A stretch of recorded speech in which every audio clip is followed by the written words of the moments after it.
नमस्कार दोस्तों, अब मैं Ravi Prakash discovery IAS academy के यूट्यूब परिवार में आप सभी लोगों का हार्दिक वंदन है, स्वागत है और क्रांतिकारी इस्तिकबाल है। आज हम लोग फिर करंट के नए सेशन से जुड़ रहे हैं। जैसा कि हम लोगों ने डेली बता चुका है, मैं डेली बताया हूं कि करंट का ये जितना भी क्वेश्चन तैयार किया जाता है ये आपके किसी न किसी एग्जाम में बहुत फ़ायदा होगा। साथ ही साथ मैं अभी बताऊँ आप लोगों को कि अगर हमारा पढ़ाई का कोई भी करंट अगर आपको अच्छा लग रहा है, वहाँ से कंटेंट में मजबूती और दम लग रहा है, तो आप हमारे चैनल को लाइक करें, सब्सक्राइब करें, ढेर सारा प्यार दें। इससे हम लोगों को कॉन्फिडेंस और अच्छा लगता है और हमें और एक कॉन्फिडेंस आता है और काम करने में काफ़ी ज़्यादा मज़ा आता है। इसी कड़ी में हम लोग आगे बढ़ते हैं और आज हम लोग करंट के विभिन्न मुद्दों को देखते हैं और जो मैं आपके लिए लाया हूँ, और समय को ज़ाया नहीं करते हुए डायरेक्ट करंट के मुद्दों पर स्टार्ट करते हैं। चलिए शुरू करते हैं। देखिएगा, ऐसा क्वेश्चन है, विश्व शरणार्थी दिवस हर साल कब मनाया जाता है? Option A 19 June, B 20 June, C 21 June, D 22 June. इसका उत्तर होगा बी 20 जून। आप लोगों को मैं बताते चलूँ, संयुक्त राष्ट्र संघ के द्वारा इसकी पहल की गई है और विश्व शरणार्थी दिवस को मनाने की पहल की गई। इसका डिस्क्रिप्शन व्याख्या जो है वो आगे स्लाइड में दिया हुआ है, आप देखेंगे। और यह जो है मैं बताया था अभी कि यह संयुक्त राष्ट्र संघ के द्वारा ऐसा किया गया है। देखिए यहाँ पर यह मेंशन किया गया है, प्रतिवर्ष 20 जून को हम लोग मनाते हैं। इसी कड़ी में हम लोग आगे बढ़ते हैं और नेक्स्ट क्वेश्चन को देखते हैं। क्वेश्चन नंबर 2 को देखेंगे। भारत की G20 अध्यक्षता के तहत चौथा पर्यटन मंत्री वाला सम्मेलन कहाँ पे हुआ था, जिसमें पर्यटन मंत्री स्तर के ही व्यक्ति इसमें शामिल हुए थे? गोवा, मुंबई, दिल्ली और जम्मू कश्मीर। इसका उत्तर होगा ए गोवा। याद रखेंगे, इसमें भारत के और G20 के जितने भी सदस्य देश हैं उसमें उसके पर्यटन मंत्री स्तर के लोग ही उसमें शामिल हुए थे। ये इसकी प्रमुख बातें हैं और इसमें पर्यटन संबंधित व्यापार, बाजार आदि को और कैसे सुदृढ़ किया जाए, बढ़ाया जाए, इनोवेटिव आइडियाज़ कैसे लाया जाए, उन चीज़ों पर बल दिया गया है। अगला देखेंगे हम लोग स्लाइड, ये व्याख्या है और ये इससे संबंधित बैठक की तस्वीरें हैं जो आप देख पा रहे हैं। क्वेश्चन नंबर 3 देखेंगे। किस केंद्रीय मंत्रालय ने अंतर्राष्ट्रीय योग दिवस मीडिया सम्मान की घोषणा की है? बहुत इंपॉर्टेंट है ये। अंतर्राष्ट्रीय योग दिवस महिला एवं बाल विकास मंत्रालय, गृह मंत्रालय, सूचना और प्रसारण मंत्रालय, इनमें से कोई नहीं। इसका उत्तर होगा सी सूचना और प्रसारण मंत्रालय। इसकी घोषणा जो है यह अंतर्राष्ट्रीय योग दिवस के तीसरी पहल के अवसर पर की गई है और यह भी इसका व्याख्या दिया हुआ है जो कि आपको टेलीग्राम लिंक पर इसका PDF फ्री ऑफ कॉस्ट मिलेगा, आप वहाँ से इसको डाउनलोड कर सकते हैं। यह ध्यान रखिएगा, इसके 22 भारतीय भाषाओं को इसमें शामिल किया गया और ये चीज़। अगला देखिएगा, तेलंगाना का ये क्वेश्चन बहुत इंपॉर्टेंट है। तेलंगाना की कितनी इमारतों और संरचनाओं को सुंदर इमारतों के लिए अंतर्राष्ट्रीय ग्रीन एप्पल पुरस्कार, अंतर्राष्ट्रीय ग्रीन एप्पल पुरस्कार बहुत इंपॉर्टेंट पुरस्कार है। ये जो है USA से संबंधित है, ये जो है USA से संबंधित है, ये ध्यान में रखेंगे हम लोग।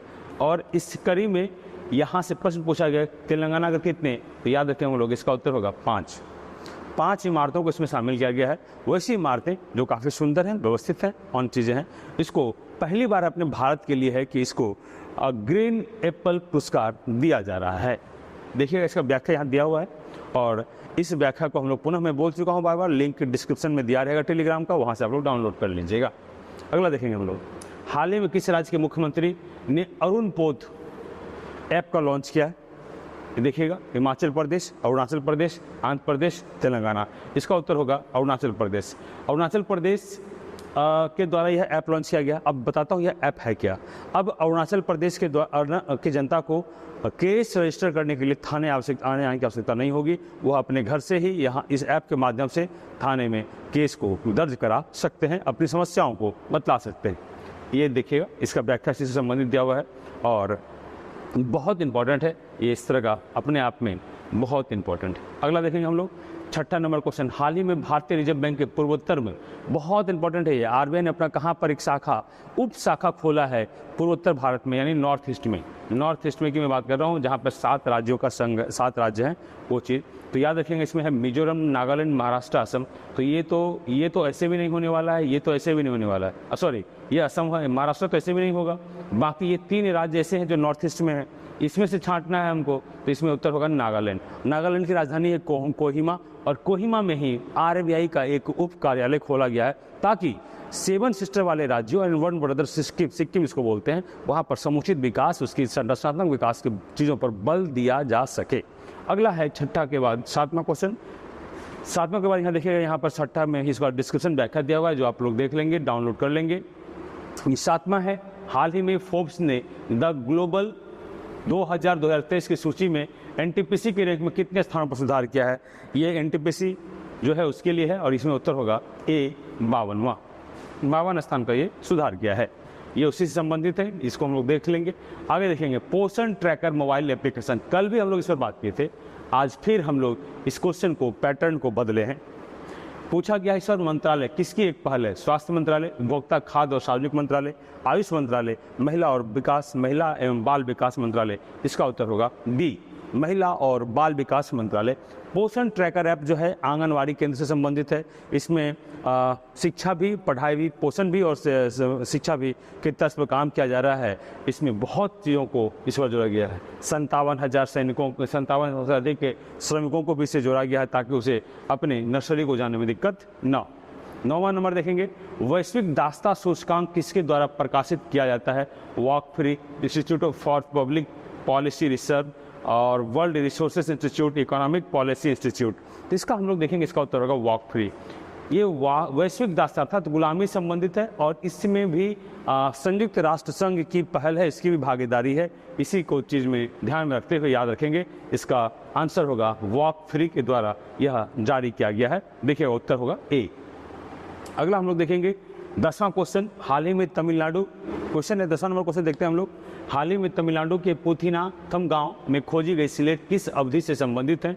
ये कालखंड पूछ रहा है, तो ये देखेंगे ऑप्शन से मध्यपुरा पाषाणकाल, नव पाषाणकाल, मध्य पाषाणकाल और उत्तरपुरा पाषाणकाल। और इसमें पूछा गया है कि ये पुथीनाथम गांव में जो भी हाल में खुदाई चली थी वहाँ से क्या मिला है? तो ये एक स्लेट जो मिला था ये किस कालखंड का है? तो मैं बताते चलो, इसका उत्तर होगा नव पाषाणकाल, नियोलिथिक एज जिसको बोलते हैं हम लोग, नियोलिथिक एज। इसका कालखंड जो है 25, इसका कालखंड जो है 4000 बीसी से 2500 बीसी तक है इसका कालखंड। और ये खुदाई के चौथी अवस्था में, इसकी खुदाई की कितनी अवस्था है? चौथी अवस्था है। देखिएगा यहाँ पर इसके अंदर में 3 लेयर है। ये है निम्नपुरा पाषाणकाल, ये है मध्यपुरा पाषाणकाल और ये है निम्नपुरा है, ये उच्च मध्यपुरा है, ये उच्चपुरा है। इसके बाद है मध्य पाषाणकाल, इसके बाद है नव पाषाणकाल। आप काउंट करिएगा, 1 2 3 4 5, यहाँ है हड़प्पा, 6 यहाँ है गैप और यहाँ पर है वैदिक एज, वैदिक काल, 7वां लेयर। तो याद रखिएगा नव पाषाणकाल हमारे खुदाई किस लेयर में आता है? तो 3 लेयर उधर पहले से, ये चौथा, ये 5वां लेयर है। कालखंड इसका 4000 बीसी से 2500 बीसी है। तो ये नव पाषाणकाल मानव के जीवन का एक क्रांति का काल है। गॉर्डन चाइल्ड महोदय ने इसको क्रांति का काल कहा है, बहुत इंपॉर्टेंट है, ध्यान में रखेंगे। साथ ही साथ इसको उपभोक्ता उत्पादक का भी काल के नाम से हम लोग जानते हैं। नव पाषाण काल के जो मानव थे वहाँ पर कैल्सिडोनी पत्थर का सर्वाधिक प्रयोग करते थे। यहाँ से हथियार काफ़ी मुलायम और अच्छे बनते थे और तीक्ष्ण होते थे। तो ये स्लेट कहाँ से मिला है? ये मिला है नव पाषाण काल से। हम लोग इसको ध्यान में रखेंगे। आगे देखते हैं हम लोग, ये उससे संबंधित चीज़ें और यहाँ देखिए इसके चित्र दिए हुए हैं।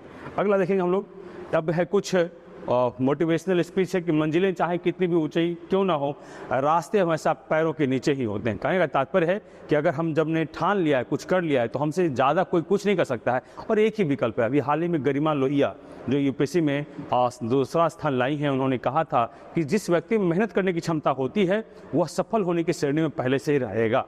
देर हो सकता है लेकिन अवश्य होगा। तो ये बिल्कुल सरल और सहज पंक्ति है, इसमें कहीं कोई दुराव नहीं है, कोई राजनीतिक की नहीं चीज़ें हैं, बिल्कुल सरल और स्पष्ट हैं। इसी करीब हम लोग आगे बढ़ते हैं और देखेंगे 11वां क्वेश्चन। ये भी बहुत क्वेश्चन हैं अच्छे। हाल ही में वैश्विक स्तर पर इस बात पर काफ़ी बल दिया गया है कि सब्सिडी के कारण, ये देखिए भारत सरकार हो या वर्ल्ड की कोई भी देश हो, किसी भी चीज़ पर सब्सिडी देने का प्रावधान है। तो सब्सिडी देने से क्या होता है ना, जलवायु परिवर्तन में कुछ परिवर्तन, उसकी कमियाँ हो गई हैं, जिसके कारण जलवायु परिवर्तन में बहुत बड़ा बदलाव हुआ है। इसीलिए यह इंपॉर्टेंट आता है कि क्या हुआ है, किसके कारण। कृषि, मत्स्य, जीवाश्म ईंधन, इनमें सभी। इसका उत्तर होगा सभी। अर्थात ये जो सब्सिडी है कृषि में दिया जाता है, मत्स्य क्षेत्र में और जीवाश्म ईंधन में। इससे क्या होता है कि हमारा जलवायु परिवर्तन प्रभावित होता है और वो गैसें जो ग्रीन हाउस गैसों के लेवल को बढ़ाते हैं, यह उससे संबंधित है, इसीलिए भी काफ़ी चर्चा में है। इसको हम लोग ध्यान में रखेंगे। ये है उससे संबंधित विश्व बैंक रिपोर्ट। अगला देखेंगे 12वां क्वेश्चन। भारत अवसंरचना परियोजना विकास वित्त पोषण के तहत वित्त मंत्रालय ने किस पहल पर जोर दिया है? बहुत इंपॉर्टेंट है। इसमें देखिएगा डिजिटल इंडिया, भारतीय इंफ्रास्ट्रक्चर में निजी निवेश को बढ़ावा देना और कागजी कार्रवाई को कम करना और समय पर चीज़ों को संपादित करना। इसका भी उत्तर होगा इसमें सभी सत्य है। याद रखिएगा, ये कौन करता है? वित्त पोषण के वित्त मंत्रालय ने क्या है इस पर जोर दिया है। ये देखिएगा, इससे संबंधित है। डी सभी सत्य है। 13वां क्वेश्चन, भारतीय आयुर्विज्ञान अनुसंधान परिषद, स्वास्थ्य एवं परिवार कल्याण मंत्रालय ने अभी हाल ही में गैर संचारी रोग, ये बहुत इंपॉर्टेंट है इस बार के लिए, गैर संचारी रोग पर चिंता जताई व्यक्त किया है। गैर संचारी रोग में कौन से रोग शामिल हैं? हृदय रोग, कैंसर रोग, पुराने श्वसन और मधुमेह रोग। याद रखेंगे, हृदय रोग भी होगा, कैंसर रोग भी होगा, श्वसन रोग भी होगा, मधुमेह होगा, यानी कुल मिलाकर इसका उत्तर होगा डी सभी सत्य है। आइए हम लोग समझते हैं गैर संचारी रोग क्या है।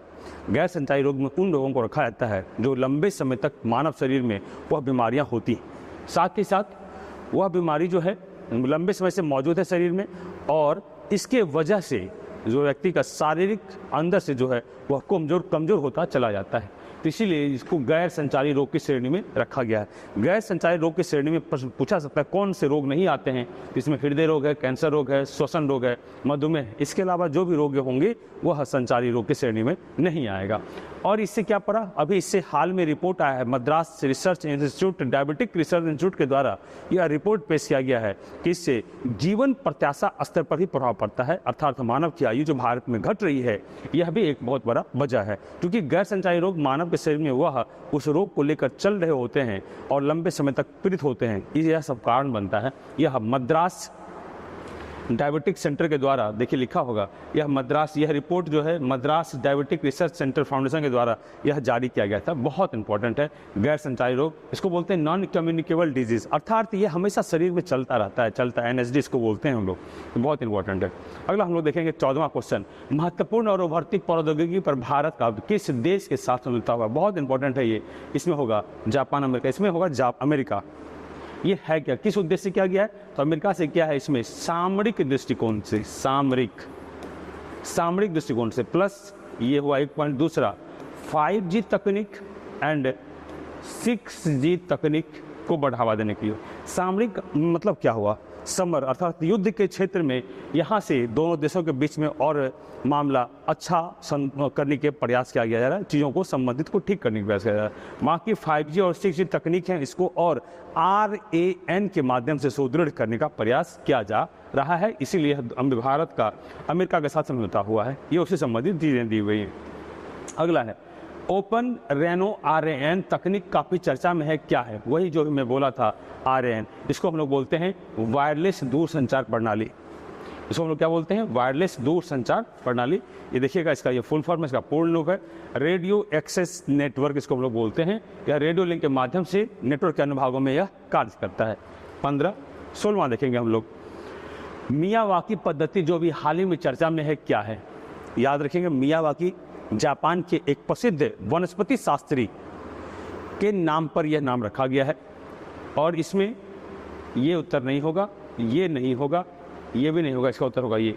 जंगलों को तेजी से बढ़ने, घने करने, मिट्टी को घासों से ढकने के कारण मियावाकी जापान के बहुत बड़े वनस्पति शास्त्री हैं, उन्हीं के नाम पर यह पद्धति, यह भी चर्चा में क्यों है? तो माननीय भारत देश के प्रधानमंत्री माननीय मोदी जी अभी अपने मन की बात में इस पद्धति का जिक्र किए हैं, इसलिए यह काफ़ी इंपॉर्टेंट है, हम लोग ध्यान में रखेंगे। देखिए डिस्क्रिप्शन में लिखा भी होगा इसका, प्रधानमंत्री मोदी ने मन की बात में जिक्र किया है, यह बहुत काफ़ी इंपॉर्टेंट है।